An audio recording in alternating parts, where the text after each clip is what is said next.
Hello, friends. This is Dave Hurwitz, executive editor at ClassicsToday.com, here with another, one in millions of boxes that are floating around and are still available. And this one I think is particularly interesting. It's Gidon Kremer, the Warner Collection. It has 21 CDs, which is quite a bit. Now, there really is no comparable collection anywhere else because his Universal recordings are in two boxes, if you can find them. They're those Italian Universal things. One of them is orchestral, or has concertos, and the other one is not concertos, that is chamber music and other stuff. And we really need a Gidon Kremer box that has everything he did for Universal. But in the meantime, we have everything he did for Warner, which is considerable. And there's some very, very interesting repertoire here. You know, Kremer was not a normal violinist, not by any stretch of the imagination. He was a character. He followed his own path. He was a contemporary music specialist. And he reminds me actually of a lot of contemporary music sopranos. You know, they have a perfect pitch and amazing dexterity, but not terribly lovely voices. That has always been his issue. He is a wonderful violinist, an intelligent violinist, a Kunst violinist. Kunstgeiger, I guess you would call him in Deutsch, as opposed to a Kunstdiva. That is, someone with great musicality and smarts, but not the most sensuous sound. And so, for that reason, a lot of people disliked him and dislike him. He's 75 now, by the way. He's still out there somewhere doing things.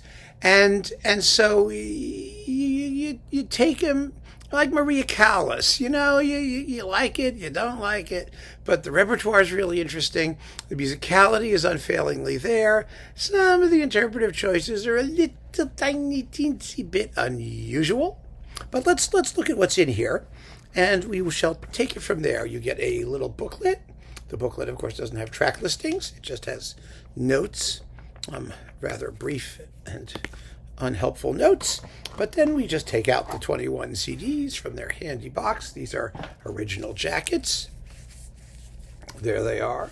And we'll just go through them, and I'll tell you what's there.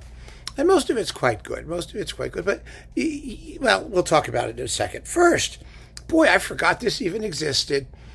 And I have the actual single disc somewhere in the overflow room. But here we have it. The Brahms Violin Concerto with Herbert von Karajan, of all people. Yes, he did it with Karajan. And Karajan was very excited about it. He really was. It's a good performance. It's not my most thrilling performance. Karajan is Karajan. Kremer is Kremer. Now, what does that mean? Well, what it means is I like the rather fluid tempo for the first movement, which is, 23 minutes? It's about a little bit, just a hair quicker than usual, which I think is very nice. The performance generally flows well. Kremer was young and in good voice, let's put it that way, when this was made. But here's the point. The point is this. Kremer is never going to be known for his performances of standard repertoire stuff. He will always be known for contemporary music or off the beaten path stuff. So this is good. It doesn't bring down, the level of everything else. It's just not as important as everything else because there's so much of everything else. And there are two Brahms piano concertos there. Okay. Next. Oh, see, now things are getting a little more interesting. He was still kind of a young guy.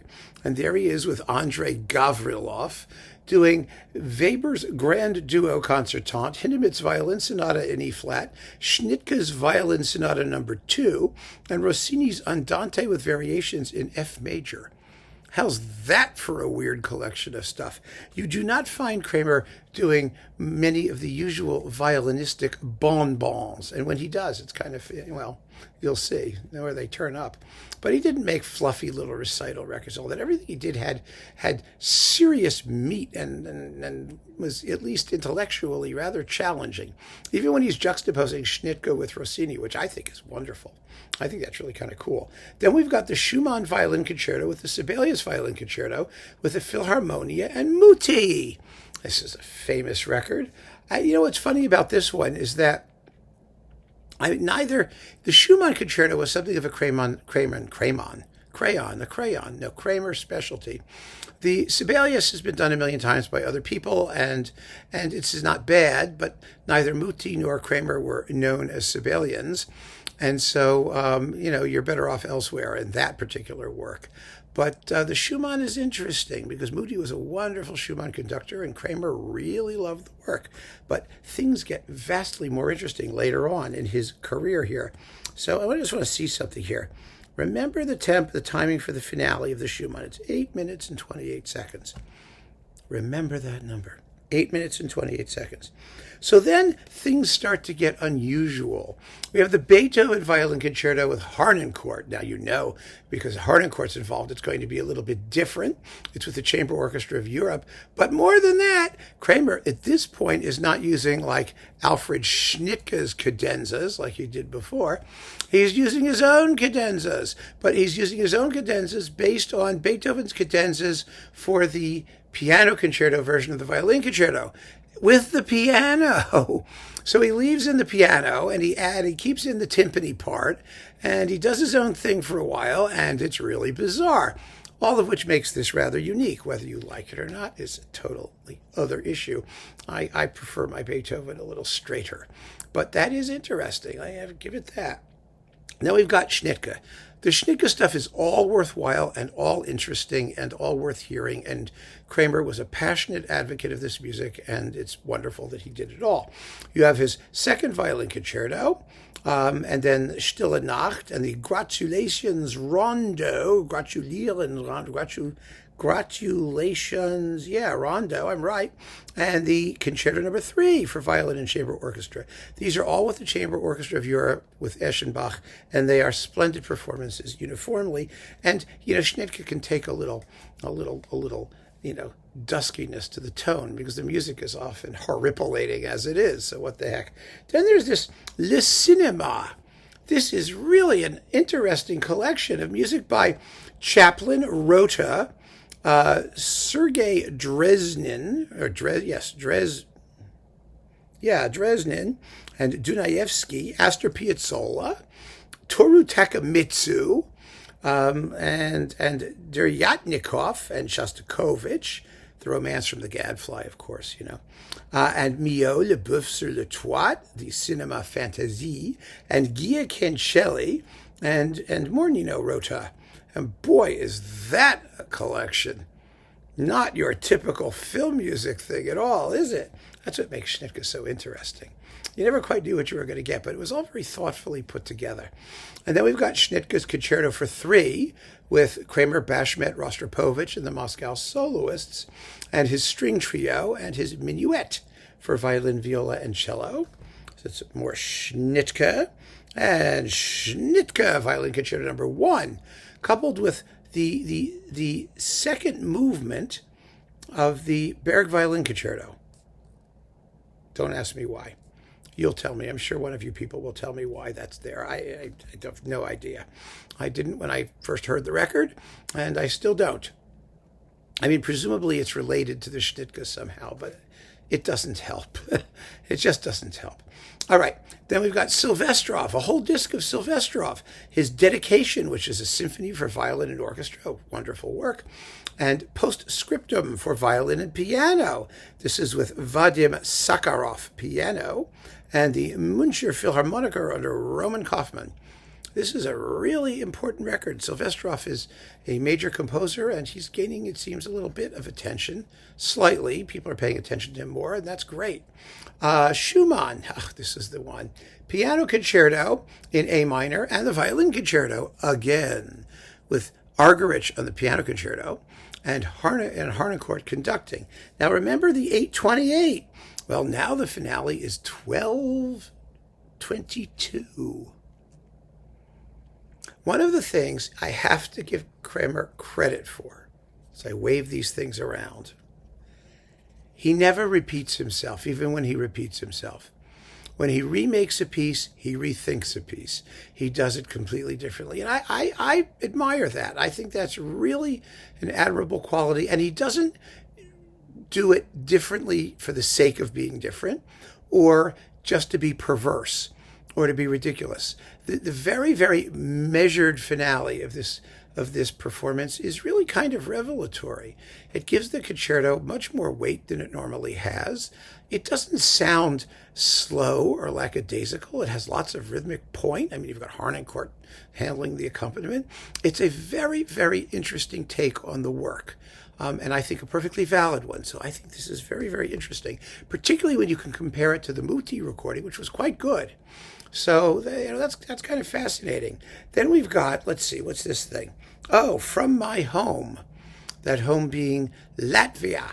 And so we have Arvo Pärt and, well, sort of his home because he was Estonian, but what the heck, Fratras and Balis Devarionas and Vytautas Barkauskas, the partita for solo violin, and Vasks, Pteris Vasks, and someone I can actually kind of pronounce, and George Pelesis and Peceris Plakidis, his grasshopper dances for solo violin, and Erkki Sventur, Conversio for violin and piano. This is like just a wild collection. You've got orchestral stuff, you have violin and piano, you have violin solo, but it's all from the Baltics. Let's just say that Kremer was not specifically Latvian, but he was Baltician, because remember the Kremerata Baltica ensemble. He was a Baltic. And then we've got another Brahms violin concerto, the other one here, with Kremer, and with the double concerto with Clemens Hagen on the cello, with the Concertgebouw and Harnoncourt. Now, no one has ever thought that these were the great performances of either work, and I don't believe they are. I think Kremer's tone had begun to sort of, go a little more when he did the Brahms in this thing, but they are different. They're unusual, as usual. They're worth listening to. They are worth listening to.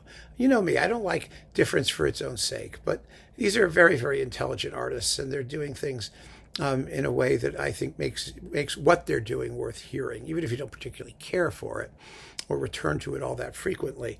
Then we have, this Impressions of Enfance, of childhood. And it's a collection with Kremer and Oleg Meisenberg of Georges Enescu's Impressions d'Enfance and Schulhoff's Sonata for Violin and Piano No. 2, and Bartók's Second Violin Sonata, and the two grasshopper dances again, because that grasshopper is just all over the place.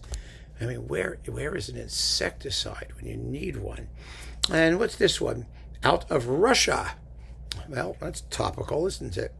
Okay, Stravinsky's Pastoral, Schnittke's Concerto No. 4, Arthur Vincent Laurier, the Blackamour of Peter the Great symphonic prose, orchestral suite based on the original instrumental and vocal passages adapted from the opera. How's that for something different? Very, very interesting. And a bit of Tchaikovsky's Sleeping Beauty is arranged by Stravinsky, and some more Laurier, Funeral Games in Honor of Kronos, for 3 flutes, piano, and cymbals. Somewhere in here is Gidon Kremer, I'm sure. But it's such a cool record. It's there's not that much Laurier. Fascinating Russian modernist, composer. Definitely something you'll want to hear. Then we've got a 2-disc set of Piazzolla's Maria de Buenos Aires, his operetta, which he called an opera something. Let me see if he says what it is here. It's an operetta, a tango operetta. And it's a wonderful work. It's Piazzolla. It's all terrific. Kremer is a passionate advocate of Piazzolla.